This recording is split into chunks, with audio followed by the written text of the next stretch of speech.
The following 3 stories were sent to me by a friend who is also a subscriber.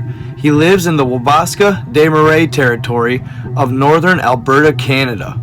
His village, along with the surrounding territories, are made up of a large population of indigenous people from the Big Stone Cree and the Woodland Cree Nation. My friend, who I'll refer to as Yoda, chops wood for the village elders, so if their furnace runs out during the harsh winters, they'll have heat. He enjoys helping them out, but what he really enjoys is after he's done chopping the wood, he gets to go sit down with them and hear their native folklore.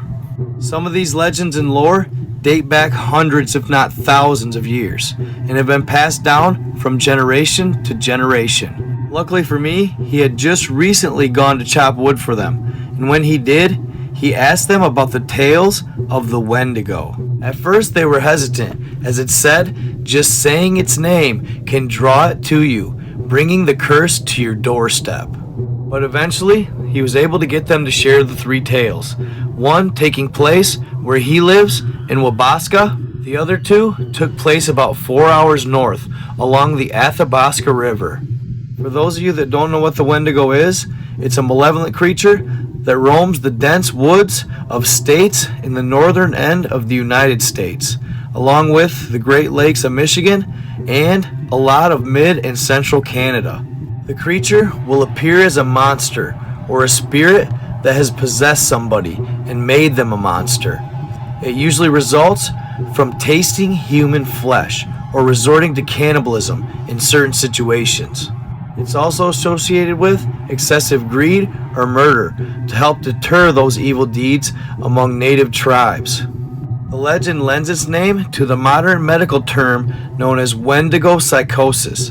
A psychiatrist states it's the want and need to indulge or feast on human flesh. This illness generally occurs in people who live in the Great Lakes Canada region or the northern United States. And this is because they often get isolated by long-term snowfall. According to Algonquin, Ojibwe, and Cree legend, the term Wendigo means evil spirit that indulges in human flesh. And although these tribes originally described it as an evil spirit with no form, it eventually became known as a beast in due time. The Ojibwe described them as giants, 14 feet tall and slender, nothing but skin and bones, and this is due to their never-ending craving for man's flesh. Legend has it, Wendigos are never satisfied nor full, no matter how much human flesh they consume. In addition, they'll grow that much larger in proportion to the human that they eat, meaning that if they eat a man that's 150 pounds, they'll grow 150 pounds larger. Some lore claims that they are covered in thin, matted hair, while others say that they're mostly skin, tight to the bone, and that they look like zombies with flesh falling off from them. It is believed Wendigos are exceptionally strong. They have superhuman strength and ability, and heightened senses to make them better for the hunt. Their territory, they know every inch of it, and they use it to their advantage when stalking prey. It's said that they have the ability to regenerate. They can actually heal their wounds instantly. On top of that, they mimic a loved one, sounding just like them, luring you in for the kill. Some legends even suggest Wendigos love to torment and taunt their victims. They love to drive them insane slowly. First, you will start off by having nightmares that will drive you mad. Then, they will release an odor from their body that will draw you away from your home, where they will take you and they will kill you. They get stronger as they get older, gaining the ability to manipulate the weather. Some believe that they can even cause darkness during broad daylight when hunting prey. The Algonquin natives describe it as a giant with a heart of ice, its body skeletal and deformed, missing lips and its toes, its eyes black as night, its fangs yellow and sharp. The Ojibwe describe it as a giant as tall as a tree, its mouth lipless, its teeth jagged, footprints bloody as it trudges through the snow. It will kill every man, woman, and child that comes into its territory, and those are the lucky ones. Some of its victims, they decide to turn into a Wendigo as well. Once you turn, a hissing sound will come from you as you breathe. Then you will begin to pursue those you once loved and eat them and consume their flesh. One author describes it as gaunt to the point of emaciation, its skin tight against the bones as the bones push back against the skin. Its complexion, gray as death, its eyes sunk back into the sockets and black as night. What lips it had left after it tried to consume them were dry and bloody. It had lacerations all over its body. Its odor smelled of decomposition, and according to legend, you become a Wendigo when you resort to cannibalism to survive. This often happened with natives and settlers who got stranded in snowstorms for days. Others say you can also turn into one by gluttony and greed and the want for more. And there is one native legend where it is said a man was turned into one simply by using black magic.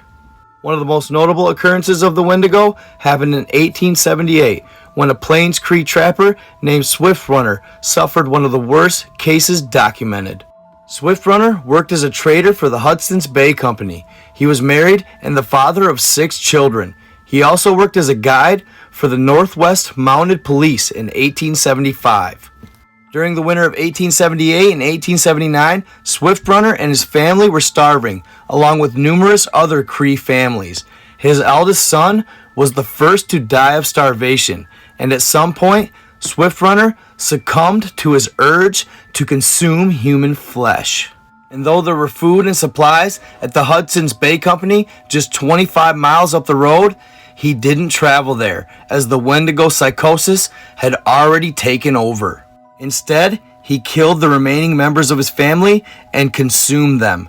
Eventually, he admitted to these atrocious crimes and he'd be executed at Fort Saskatchewan. Another well-known case involving Wendigo Psychosis was that of Jack Fiddler, an OG Cree chief, medicine man, and shaman, known for his powers at defeating Wendigos.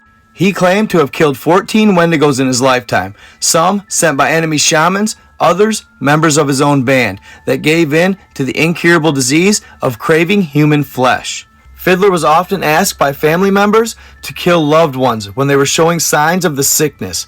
His brother even gave in to the need to eat human flesh on a trading expedition when they had ran out of food. Hudson's Bay Company traders and the Cree were very familiar with the Wendigo. They'd often write it off as superstition, but they all knew the truth. Regardless, several instances where people had turned Wendigo and consumed human flesh were written in the company's records. In 1907, Jack Fiddler and his brother would be arrested for 14 counts of murder. They were tried and given life in prison. Jack committed suicide, and his brother died in jail 3 days before he was to be pardoned. The northern native tribes like the Algonquin, the Ojibwe, and the Cree are known every year to do ceremonial dances during times of famine, not only to protect themselves, but to remind everybody not to give in to the curse of the Wendigo. Alright fam, I hate to do this to y'all, but I'm gonna do a part 2. So Yoda, your stories are coming up, but I just couldn't fit them in on this video. Besides, it makes it that much better when you do a part 2 anyway. So, y'all are going to want to tune into that because honestly, his stories are a lot better than the last 2 I just told. They're actually really good. One of them was as recent as 2015. So, y'all are going to want to tune into that one. Also, you guys, I want to apologize for the delay in posting.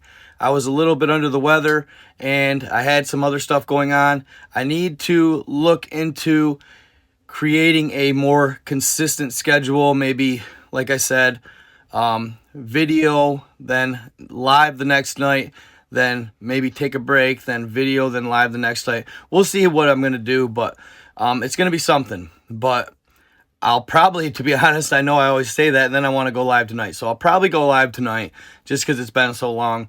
But eventually I'll end up getting a set schedule sooner or later. But till then, just know this is probably the most inconsistent or the longest break, I guess I should say, I've taken. So don't worry about it. More content coming your way more consistently, and a part 2 of the Wendigo coming your way. Probably not obviously today, maybe tomorrow or the next day. So make sure you guys hit the like, subscribe, and notification bell so you know when I post that. Also, so you know when I go live, because my lives are lit. Lastly, I'm trying to kind of stay on this narrative, so if any of you guys have any more good stories, email me at nightgod87@protonmail to let me know what you got.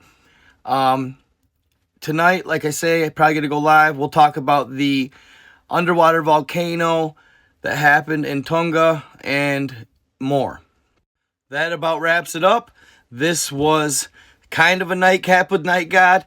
Either way, I hope y'all enjoyed it, and I hope to see you all again very soon. Always remember, my content is for entertainment purposes only, hence the FIPO I always put in front of my videos. You heard it here first, FIPO. I'm coining that word here and now. Nobody can steal it. And we will bring it home with, just remember, folks, sometimes truth can be stranger than fiction. NightGod out. Oh, and one last thing. If you're a new viewer and or subscriber, and this is the first time you've watched my content, make sure you wait till the end screen and click on another one of my videos. If you like this video, you're going to love the rest of my content. Later. As one last thing, and I promise this is the last thing.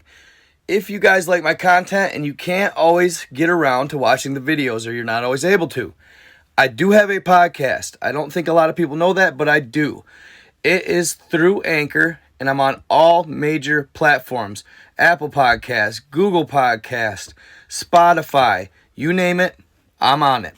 So it's always NightGod333, but for you guys, I'm going to leave my link to my Spotify podcast, or my main podcast, in the description. So check it out, click the link, and listen. I got so much podcast content uploaded, all kinds of episodes.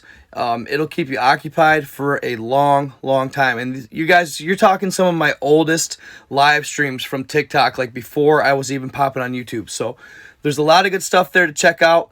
Make sure you listen to it and tune in. All right, guys, that's it. I'm out.